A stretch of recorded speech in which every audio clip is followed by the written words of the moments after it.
Damos continuidade, nesse instante, à programação do quarto simpósio sobre avaliação institucional, que tem como tema avaliação das instituições de ensino superior, olhares externos. Com o tema avaliação externa virtual in loco, vantagens, desvantagens e desafios, a primeira mesa redonda de hoje pretende abordar o contexto da implementação da avaliação externa virtual in loco, abordando ainda as vantagens e, sobretudo, os desafios operacionais e metodológicos desse modelo de avaliação externa para as instituições de ensino e para o próprio Sinais. Pretende ainda socializar experiências de instituições que já passaram por esse processo. A primeira palestrante da mesa é graduada em Engenharia Industrial Química pela Escola de Engenharia de Lorena, USP, mestra em Biotecnologia Industrial pela mesma instituição e doutora em Biotecnologia pelo Instituto de Ciências Biomédicas da USP. Possui experiência didática em nível médio e profissionalizante, graduação e pós-graduação. Exerceu funções administrativas de coordenador de graduação e pós-graduação, coordenadora do curso de Engenharia Ambiental e diretora acadêmica, e procuradora institucional junto ao MEC.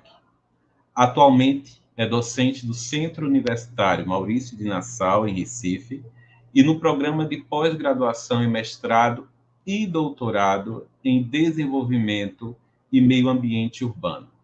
E ainda atua na gestão educacional e acadêmica. Com vocês, Francislene Husman. Obrigada, professor. É um prazer estar com vocês para a gente falar de um assunto tão novo, né, para todos nós, que são as avaliações virtuais e in loco, né?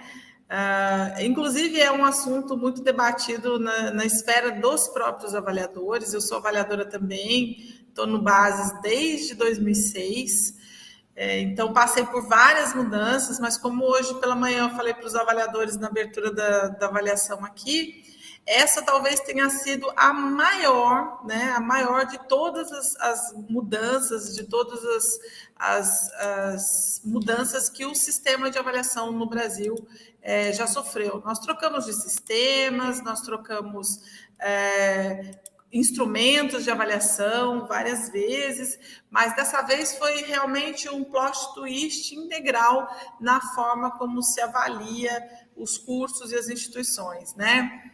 Então, como o senhor bem disse, nós somos capacitados, recebemos o treinamento também via plataforma, como uma forma de colocar essas avaliações que estavam todas lá engargaladas no INEP para funcionar, e foi uma saída, no meu ponto de vista, bastante proposital e muito bem-vinda nesse momento que a gente estava vindo, né? Que a gente estava vivendo, que a gente ainda está vivendo. Então, pegou todo mundo de surpresa, mas realmente foi uma mudança necessária, a meu ver, né, nesse momento, né? Então, para contextualizar um pouco o que a gente vai falar aqui, eu vou deixar a parte mais procedimental, digamos assim, para a professora Aline, que também me parece trabalha com isso, né? Eu vou só explicar mais ou menos o contexto do meu trabalho hoje, né? Eu trabalho no Grupo Ser Educacional, que é a mantenedora das instituições. Só para ter certeza, vocês conseguem ver a minha apresentação, né?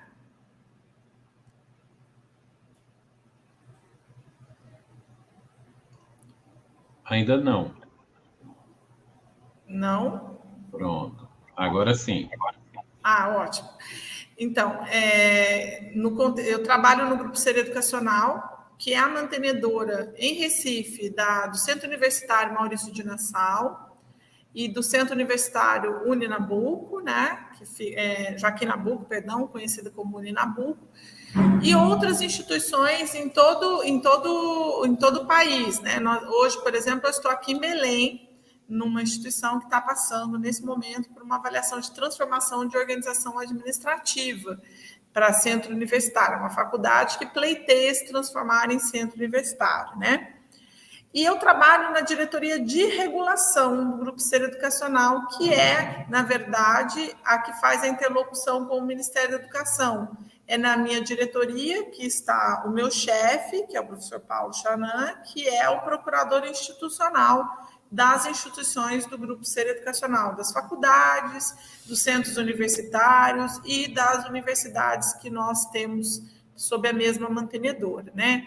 E o nosso papel nesse contexto é acompanhar a relação das mantidas, todas elas, todas as faculdades, todos os centros, as universidades, com o Ministério da Educação, seja em questões relacionadas ao INEP, por exemplo, o Censo, o ENAD, e seja nas avaliações do INEP, né? Então, nós preenchemos os protocolos, nós fazemos o acompanhamento das diligências, se houver, nós também organizamos junto com a direção das faculdades, das unidades que a gente chama as visitas, a gente impugna relatório, a gente dá ok em relatório, a gente aguarda parecer, enfim, é esse o nosso trabalho, é esse o trabalho da regulação, né? É um setor chamado de Diretoria de Regulação e Qualidade, porque a gente também cuida do programa de gestão da qualidade que é aplicado dentro das instituições do grupo. Então, a gente tem na nossa vida, né, de reguladores, como a gente se chama, a avaliação como dia a dia, né? Então, todas as semanas, praticamente, num ano normal, nós recebemos uma ou mais avaliações. Para vocês terem uma ideia, hoje, né, a regulação está recebendo 4 avaliações institucionais, um credenciamento de campus fora de sede, um credenciamento de EAD, e 5, na verdade, e 3 credenciamentos de centro universitário que estão acontecendo e que estão, de alguma forma, sendo cuidados pelas pessoas da regulação, né? Não sou só eu, lógico, a gente tem assessores de regulação que trabalham com isso todo dia, a gente tem um staff de diretoria que também trabalha e cada um está para um canto. Eu estou aqui em Belém, o professor Paulo está em Santarém, o professor Mel que está lá na Parnaíba, enfim. O professor Cláudio está em Cacoal, né, em Rondônia, então a gente tem hoje a equipe bastante espalhada em todos os lugares. Nesse contexto, nós fomos pegos, então, pela pandemia, né? Em 2020, no início de 2020, eu estava no recredenciamento em Petrolina, quando fomos avisados que podíamos ter os nossos voos de volta cancelados, porque o mundo estava virando do avesso, de ponta cabeça, e os voos estavam sendo cancelados e aeroportos fechando, nós estávamos com os avaliadores institucionais lá, todo mundo fica muito nervoso, porque não sabia se chegava em casa, se não chegava, e eu vou pegar avião, eu vou pegar Covid, um estresse louco, mas enfim, consegui chegar em Recife no dia 17 de março de 2020, vindo de Petrolina, ao final dessa avaliação de recredenciamento lá, da Uninasal de Petrolina, e não voltei mais para o centro administrativo, que é onde eu trabalho, porque nós recebemos a ordem do nosso presidente, dos nossos diretores, de que o centro administrativo fecharia, que as nossas mantidas fechariam, por recomendação das autoridades sanitárias, e que nós adotaríamos, então, o fechamento de todas as estruturas até segunda ordem. Essa segunda ordem, que causou angústia em todas as pessoas que estão aqui ouvindo, né, e muita tristeza. Então, por isso eu não consigo entender como as pessoas não se vacinam, como as pessoas não usam máscara, como as pessoas não evitam aglomerações, porque o ano de 2020 foi muito difícil, né? Então, nesse contexto de para tudo, suspende tudo, vamos fazer remoto e vamos nos organizar para a gente conseguir atender os alunos, para não atrasar a vida deles, vamos ver o que a gente consegue fazer. A gente começou, então, a virar à noite para tentar transformar o que era presencial à distância, em remoto, para atender os alunos naquele primeiro momento.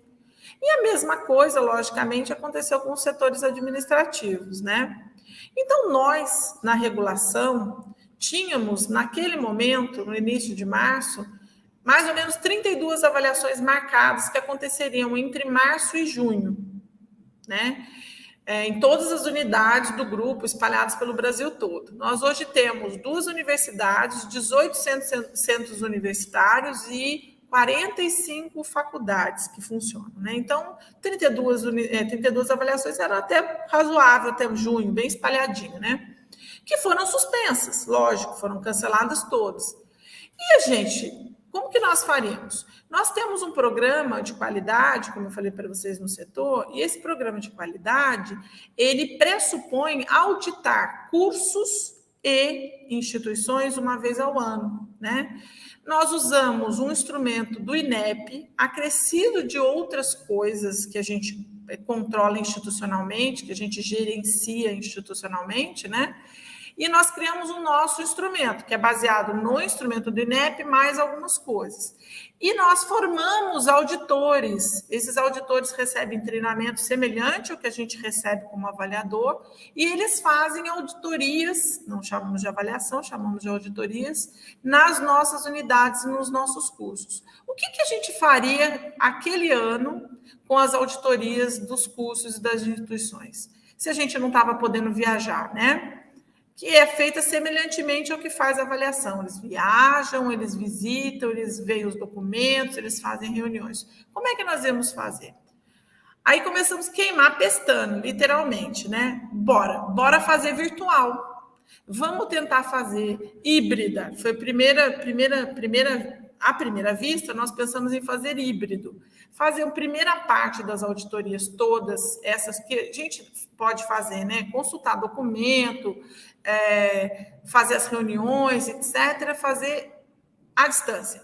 E depois, quem sabe, em dezembro a gente já não consegue, né, fazer a avaliação da infraestrutura em loco, a gente vai fazer em loco. Com isso, o que a gente fez? A gente desenvolveu um sistema que a gente chama de ESER, que nada mais é do que um sistema no qual a gente faz com que a gente possibilita com que os nossos cursos de todas as faculdades, de todas as mantidas, organizadamente, logicamente, depositem nesse sistema todos os documentos que são auditados, que são os mesmos documentos praticamente que são usados numa avaliação em loco, né? E a gente organizou esse repositório, chamemos assim, com ordem nas dimensões e nos itens que tem no instrumento de avaliação. Então, pronto, tínhamos o sistema, os nossos coordenadores tinham acesso, eles podiam colocar a documentação e a gente podia analisar a documentação à distância e, no final de 2020, a gente faz a avaliação da infraestrutura, beleza? Beleza, tudo certo. Começamos, então, assim, as auditorias remotas. Mas no final de 2020 não foi possível fazer a avaliação da infraestrutura, né? Vocês sabem, nós não tínhamos vacina, os nossos auditores, na sua maioria, são jovens, a gente não podia expor essas pessoas, enfim. Deu na água, literalmente. Mas durante o ano, né, o nosso procurador institucional, o professor Paulo, ele tem participado bastante ativamente, através da Associação Brasileira de Mantenedores do Ensino Superior, a ABMS, lá de Brasília, de discussões a respeito da educação brasileira, e inclusive com o INEP, nesse vamos fazer remoto, não vamos fazer remoto. Numa dessas reuniões, eu tive a oportunidade de participar com ele, ainda na DAIS era a professora Sueli que estava, nós falamos, olha, nós transformamos as nossas auditorias em remoto e está dando certo. Explicamos mais ou menos como a gente estava fazendo e eles nos disseram, maio, junho, talvez do ano passado, que eles iniciariam as avaliações remotas assim que eles conseguissem sistematizar tudo, né?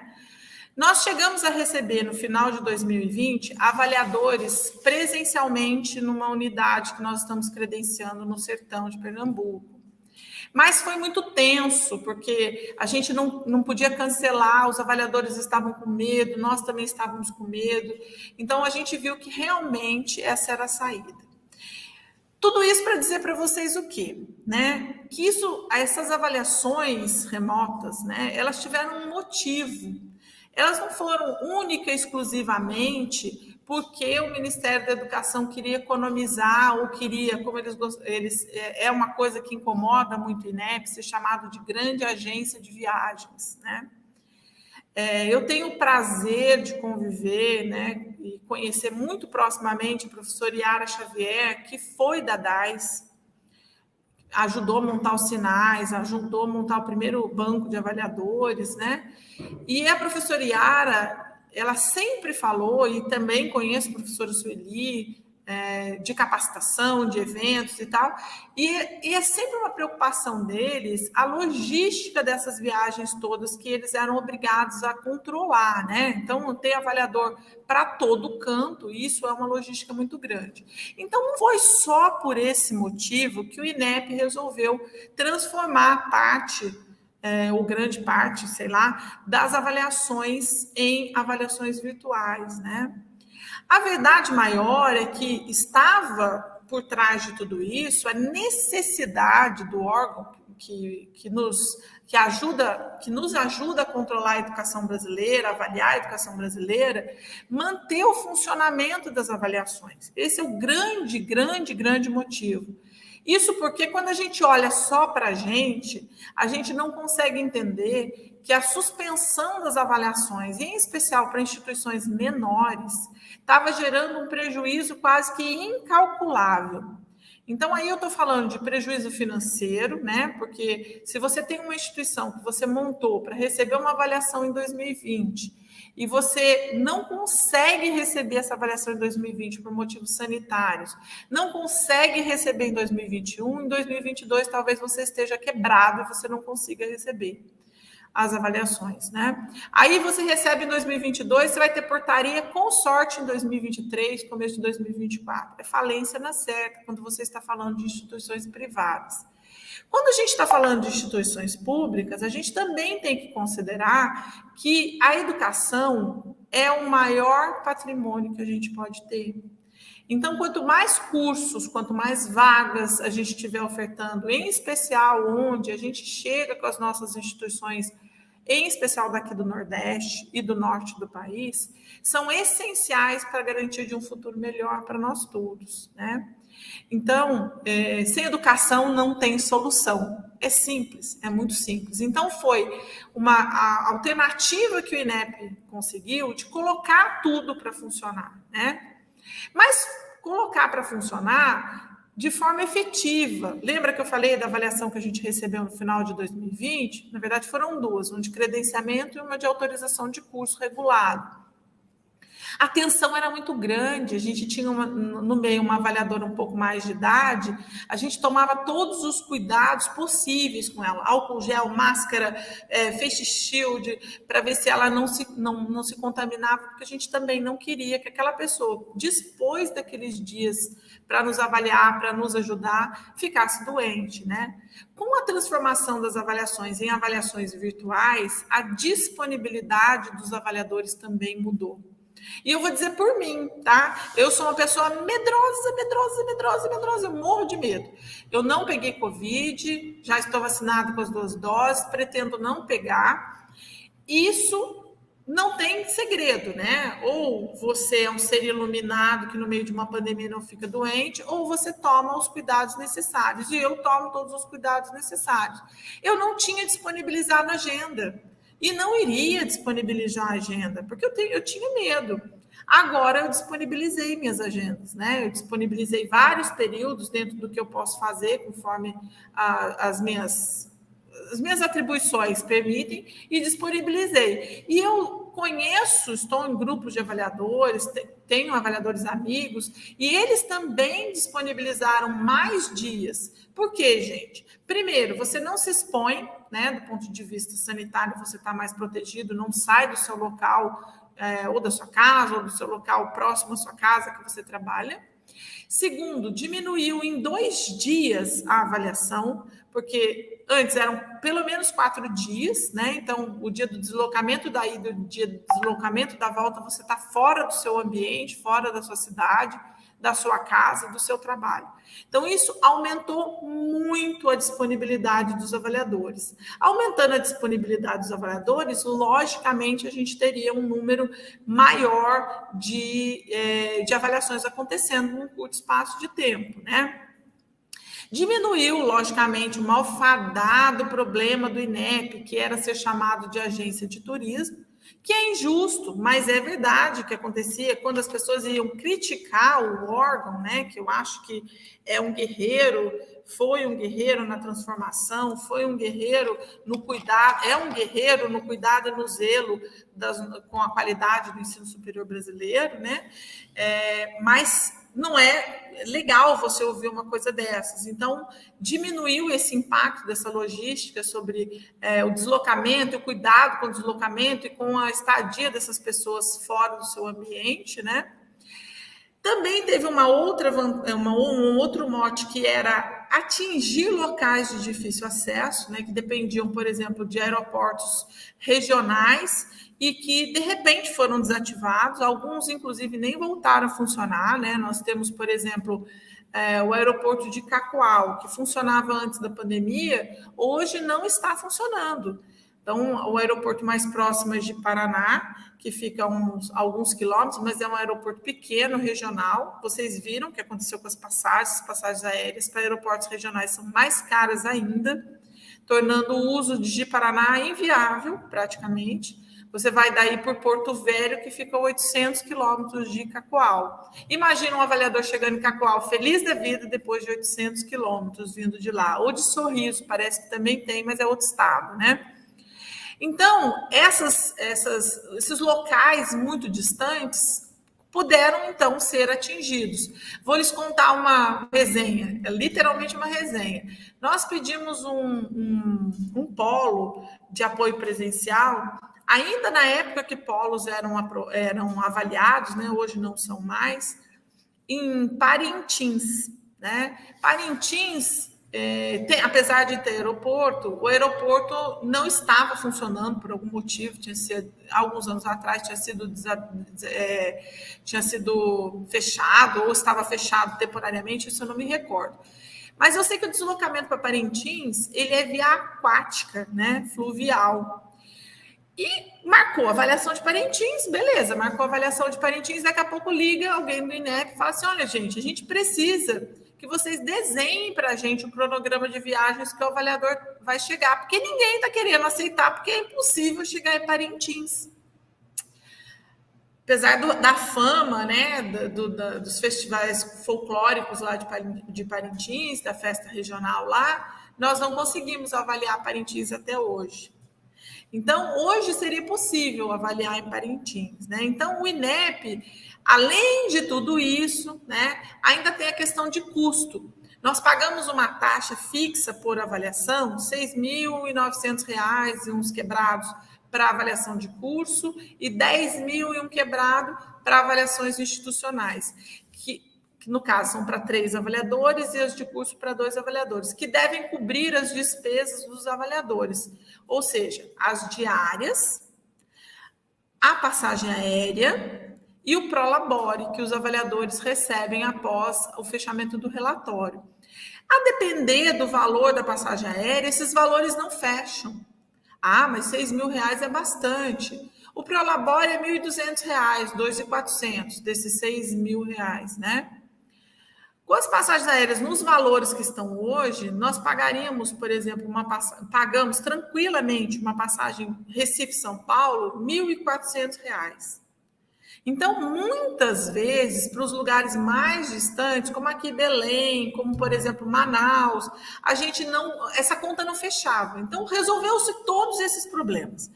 Conseguia colocar avaliação na rua, que era necessário para o andamento dos processos, diminuindo o estoque de avaliações, que era gigantesco, conseguia resolver o problema de logística, enfim, fazia a roda da educação girar, né?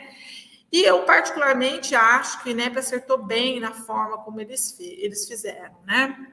Bom, e o que está sendo avaliado remotamente hoje, né? Hoje nós temos autorizações de cursos presenciais e à distância, credenciamentos de faculdades presenciais e à distância. Também temos aqui credenciamentos transformação de organização administrativa, né? O credenciamento como centro universitário ou credenciamento como universidade, que tramitam na forma de um recredenciamento, mas eles também estão acontecendo. Inclusive, é uma dessas que eu estou agora, né? Um credenciamento de centro universitário, que, na verdade, é transformação de organização administrativa, que, na verdade, é um recredenciamento, né? Podem também acontecer, por ordem da nova portaria, os primeiros credenciamentos de novas instituições, né? E autorizações vinculadas a credenciamentos. Então, isso tudo está autorizado, foi autorizado anteriormente ou pela nova portaria, a acontecer de forma remota. O que não pode acontecer, né? Não pode acontecer autorizações de cursos regulados, exceto direito. Direito pode acontecer remotamente, tanto presencial quanto à distância, mas não pode acontecer enfermagem, psicologia ou odontologia em ambas as modalidades. Essas avaliações serão presenciais, né? E, logicamente, medicina. Medicina está aqui como redundância, porque, afinal de contas, medicina não tem avaliação, porque hoje em dia ela está sendo feita por edital, né? A avaliação tradicional da medicina está suspensa até 2023. Também não podiam acontecer reconhecimentos, renovações e recredenciamentos pelas portarias publicadas originalmente, que a partir de 1º de novembro, em tese, podem acontecer, mas está dependendo ainda das séries e o INEP liberarem essas avaliações por conta de novas capacitações necessárias, por conta de novos ajustes nesses processos que não aconteciam antes. Muito provavelmente porque eles acreditam que esses processos de reconhecimento, de recredenciamento, tenham uma complexidade maior do que uma avaliação de autorização ou de credenciamento, que, na verdade, são protocolos de intenção que a instituição firma com o Ministério da Educação, né? Bom, quando algum PI que vai receber uma avaliação pela primeira vez, que é meu amigo, eu tenho bastante procuradores que são amigos, né? Ou um diretor que não é da nossa instituição, ou mesmo da nossa instituição, que vai receber a primeira vez uma avaliação, me liga e fala: olha, marcaram uma avaliação virtual minha, estou muito nervoso, o que eu faço? A primeira coisa que eu digo é: nada mudou. Nada mudou. Para a instituição, não muda nada. A instituição tem que preparar a mesma infraestrutura que ela apresentaria se fosse presencial, ela tem que estar preparada documentalmente, da mesma forma que ela faria presencialmente. O que mudou, então, afinal de contas? Mudou o tempo e espaço. Né? Hoje eu não tenho mais os avaliadores comigo aqui na unidade, né? Onde estou tendo um credenciamento de centro universitário, mas eles estão analisando os meus documentos de forma remota. Lembram daquela mudança que a gente fez para a auditoria, que eu contei para vocês agora há pouco, que a gente fez o sistema, que os coordenadores conseguem subir os documentos para a gente fazer a auditoria? Pois bem, esse sistema nós adaptamos e hoje ele é possível, a gente passa uma senha de acesso, os avaliadores do INEP entram nesse sistema e fazem a avaliação dos nossos documentos através desse sistema. Mas eu não tenho um sistema, como é que eu faço? Você usa um drive. Você pode usar um drive de compartilhamento, organiza seus documentos nesse drive de compartilhamento, né? Então, para a gente, instituição que recebe avaliação em loco, não mudou nada. A única coisa que mudou é que nos momentos que a comissão estava trancada na sala, olhando os documentos, ela vai estar trancada na sala virtual, olhando os documentos. Então, para a gente, o nosso cuidado, a nossa disponibilidade, a organização mudou só de forma, ela não é mais física, ela é digital, porque precisa estar disponível para os avaliadores que estão fora da cidade onde a instituição está. O resto continua igual, a mesma coisa, né? Mas isso para acalmar os ânimos. O que é importante a gente cuidar nessas avaliações? As mesmas coisas que a gente cuidava antes, né? A gente precisa tomar os mesmos cuidados que a gente tomava quando a avaliação era presencial. Então, ao receber a agenda dos avaliadores, que em tese tem que ser enviada com 10 dias de antecedência, segundo as recomendações do INEP para nós, avaliadores, a gente precisa olhar a agenda e verificar se está tudo certinho, se aqueles horários nos atendem, né? Com a questão da distância, do remoto, né? O avaliador num lugar e a gente no outro, a falta da divisão do espaço, né, entre a instituição e o avaliador tem gerado alguns problemas, né? Não é bem problema, mas é contornável, que é a questão da temporalidade, do fuso horário brasileiro, né?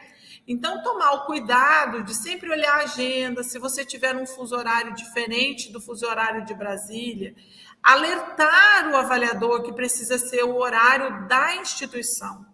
Ah, mas por que o horário da instituição? Porque a gente não pode pedir para o técnico administrativo, por exemplo, ou para o docente, ou por quem quer que seja, que abra a instituição na qual a gente vai fazer a visita às instalações, a visita à biblioteca, ou parte das reuniões presencialmente, chegue 6 da manhã na instituição, né? Até por questões trabalhistas, se não trabalhistas, humanitárias, né? Então, olhar essa agenda, ver se os horários estão de acordo com a sua localidade. Às vezes o próprio avaliador está fora, né? Então, ter essa flexibilidade, comunicar as coisas que não estiverem de acordo, né? Também, algumas vezes, o avaliador acaba aproveitando a agenda de outra avaliação, pede documento que você não tem que apresentar, ou simplesmente porque você não tem, né? Então, relação de alunos, relatório de atividades de iniciação científica. Se você está falando de uma autorização, você não tem aquela documentação.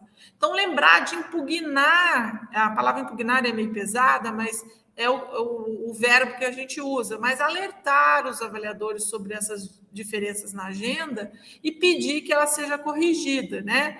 É bom ter a agenda redondinha, formalizada, não é uma coisa só para inglês ver, ela é um objeto formal, é um objeto, inclusive, que nós, avaliadores, somos avaliados pelas instituições segundo o cumprimento dessa agenda acordada entre as partes, né? Então, quando termina a avaliação, disponibiliza-se para as instituições um formuláriozinho que ela nos avalia, né? Cada instituições avaliam os avaliadores. E lá um dos itens é pergunta a respeito do envio da agenda, a respeito do cumprimento da agenda. Então, não é apenas um ato formal de receber uma agenda, é bom que a gente olhe.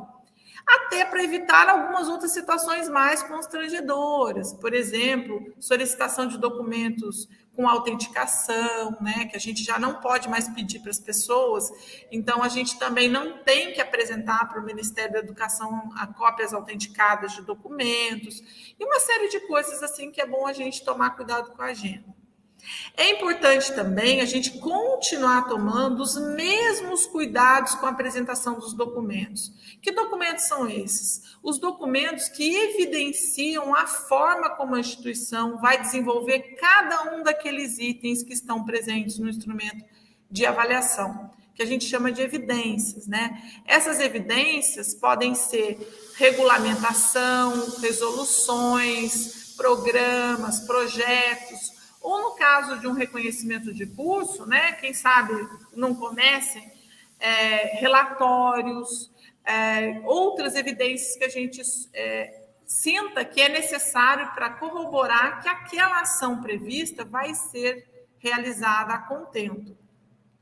Nós, particularmente, no Ser Educacional, nós organizamos o nosso sistema, né, e você pode organizar o seu Drive da mesma forma, exatamente na lógica do instrumento de avaliação. A gente divide nas 3 dimensões, cada dimensão tem seus itens dentro, então tem 1.1, 1.2, 1.3, até 1.27, do instrumento de avaliação, e cada um desses itens recebe os documentos que constituem o arcabouço de evidências para aquele indicador. A forma de organizar é sua.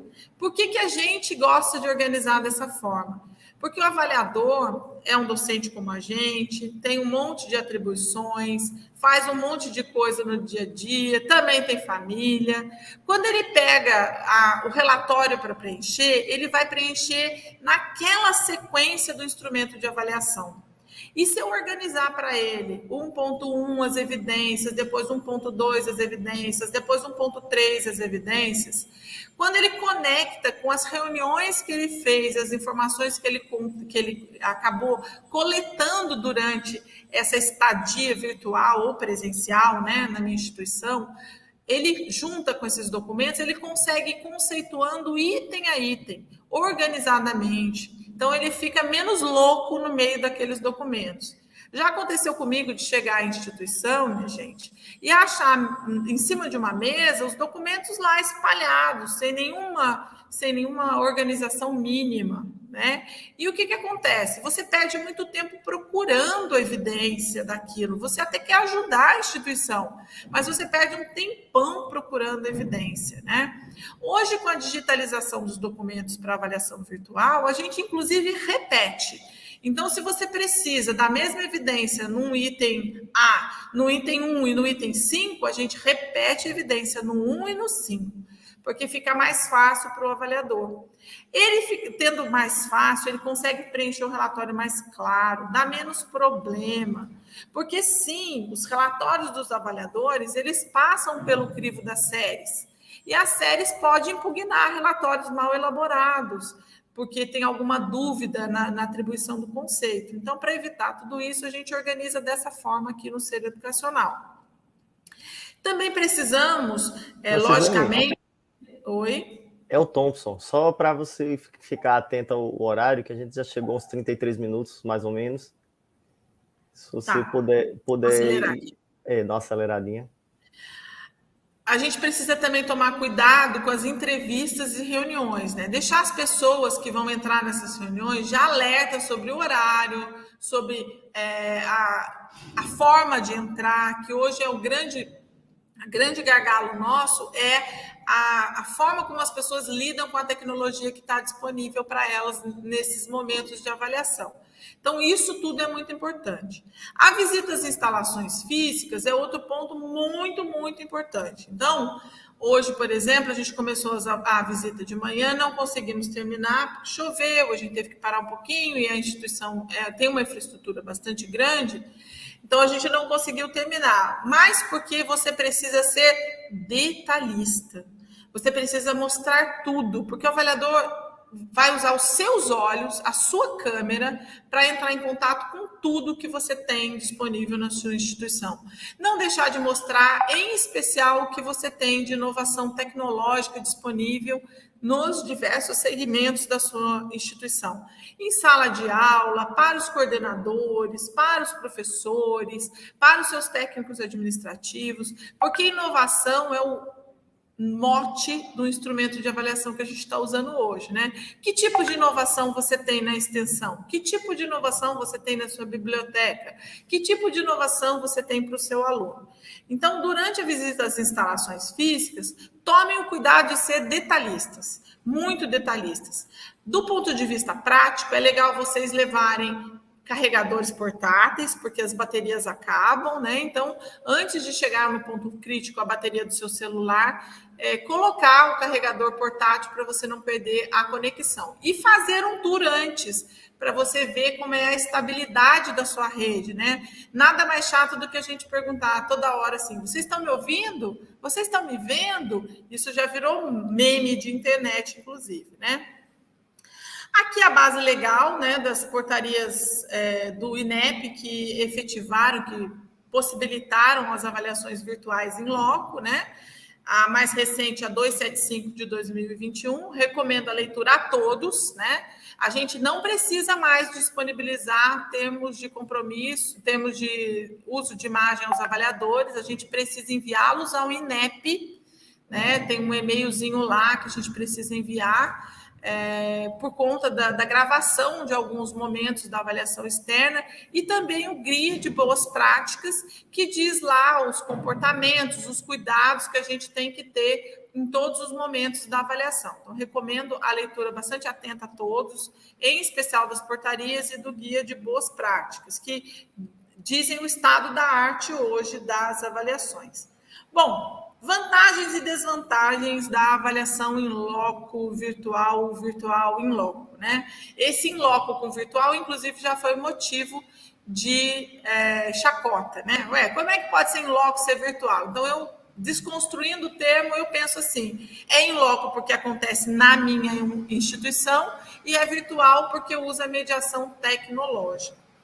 Na nossa opinião, inclusive eu até fiz ontem uma enquete com 2 assessores de regulação que estão aqui comigo, nós já recebemos mais de 100 avaliações virtuais em todas as instituições do Grupo Ser Educacional desde junho, tá? Bem no comecinho das avaliações virtuais, nós já recebemos avaliações e já somamos, já ultrapassamos a casa de 100 avaliações.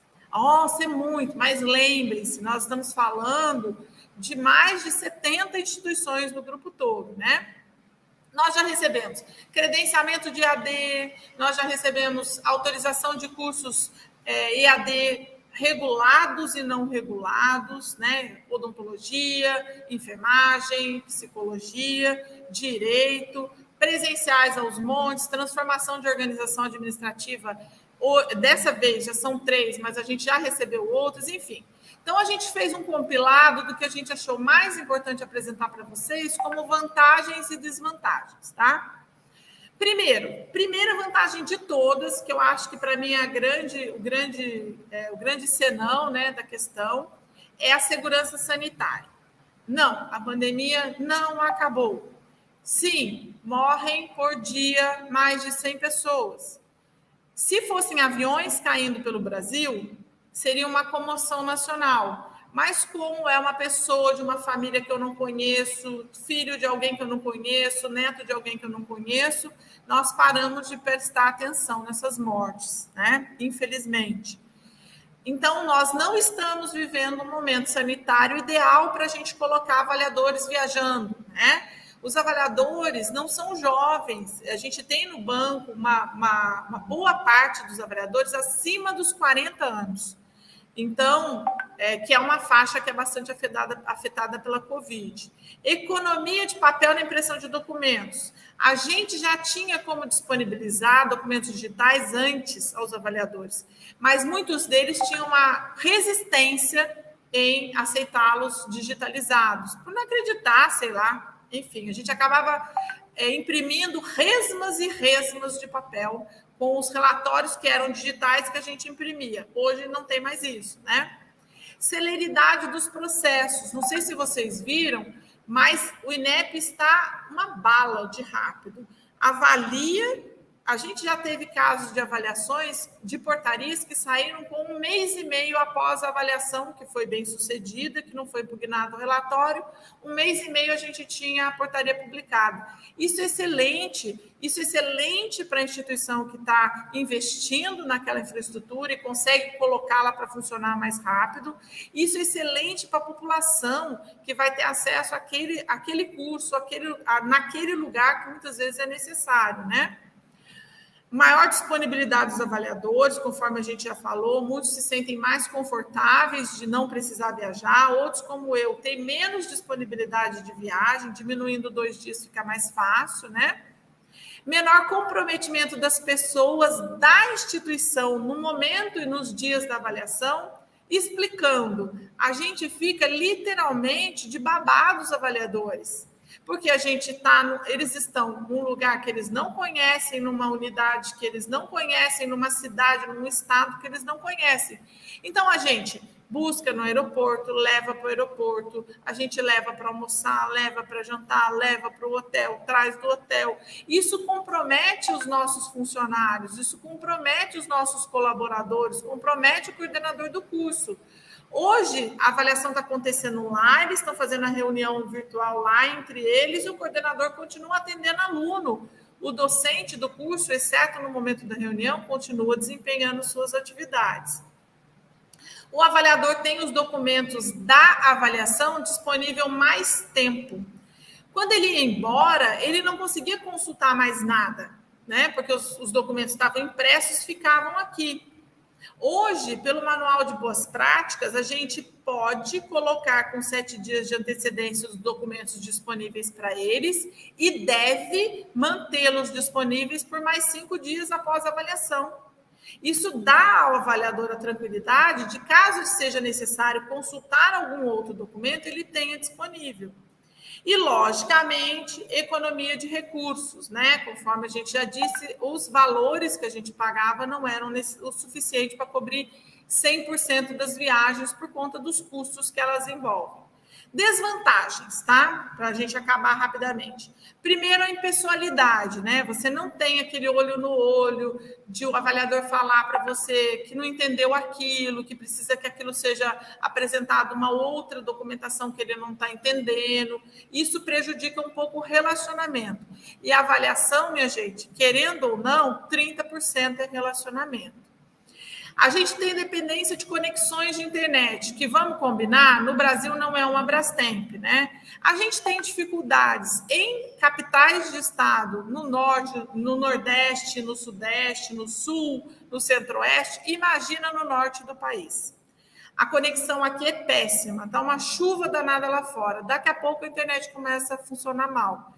Isso é um problema para todas as avaliações, né? Não só no norte, mas aqui é mais agravado. Dificuldade para você mostrar o estado da arte. Então, você acaba tendo que se desdobrar para mostrar o que você tem. Quais são os recursos tecnológicos, como que você cuida da gestão daquele patrimônio, da gestão daquele ensino, da pesquisa e da extensão. Dificuldades com tecnologia de ambos os lados, né? Às vezes o avaliador não consegue entrar, a senha não funciona na sala virtual, às vezes é a gente que não consegue, às vezes dá eco, às vezes dá microfonia, enfim. Necessidade da organização de documentos em um meio compartilhável, né? No meu caso, a gente usa um sistema, mas muitas instituições acabam optando por drives, e às vezes drives livres, não pagos, que têm uma segurança um pouco menor, né? Isso é um problema. E dificuldade de visitas a ambientes profissionais, que eu acho que é aí que está o grande gargalo dos reconhecimentos e dos recredenciamentos. O que quer dizer isso? É muito difícil, gente, você pegar uma câmera e filmar dentro de um hospital, de um campo de estágio, uma UBS, de uma UPA. Esses ambientes ainda não estão acostumados a receber esse tipo de visita. Então, essas, na nossa opinião, né, porque eu fiz uma enquete com os meninos aqui que trabalham comigo, são as nossas grandes desvantagens. Nossos desafios, né? Primeiro, capacitação dos nossos avaliadores, para eles entenderem melhor o processo, para terem um pouco mais de paciência, para solicitarem mais documentação se eles acharem necessário, pedir uma reexplicação para a gente diminuir essa distância que você está num lugar e o avaliador no outro gera. Tecnologia e conectividade. A gente tem um país que não tem uma conectividade boa, os equipamentos não são bons, isso requer um pouco de paciência e um pouco de boa vontade de ambos os lados, né? E a questão da avaliação da infraestrutura, na minha opinião, é o maior dos nossos desafios. Você não ter uma avaliação de fato presencial de infraestrutura pode levar a médio e longo prazo ao sucateamento das nossas instituições de ensino. Isso, infelizmente, pode acontecer. Então, eu acho que a gente deveria, né, enquanto formadores de opinião, Ministério da Educação, conversar uma forma da gente ter pelo menos uma avaliação híbrida, né? Que fizesse pelo menos uma avaliação de infraestrutura e te liberasse para avaliação virtual das outras avaliações. Mas eu acredito que essa avaliação em loco, de fato, presencial, pelo menos uma vez por ciclo, uma vez por ano, isso deveria ter que se pensar, né? Seria necessário. Mas isso leva à necessidade de se alterar a forma, os sinais e todas as normas infralegais existentes. É um passo muito grande, eu não sei se a gente consegue dar ainda esse ano, o ano que vem, que é o último ano de governo. Além de cá entre nós ser uma medida pouco popular, que eu não sei se é possível a gente adotar, né? Enfim, esses são, nas nossas opiniões, as vantagens, as desvantagens, os desafios que a gente, enquanto instituição de ensino, tem para receber as próximas avaliações virtuais em loco do Ministério da Educação. Fica aí meus contatos, estou à disposição, caso vocês precisem de alguma informação maior, alguma colocação. Tentei traçar um panorama com base na nossa experiência, no dia a dia nosso aqui, nesse monte de avaliações que a gente recebe anualmente. Mas, caso desejem, sigam-me lá no Instagram, mandem um e-mail que a gente pode conversar um pouquinho mais, tá bom? Muito obrigada. Desculpa ter estourado o tempo, professor.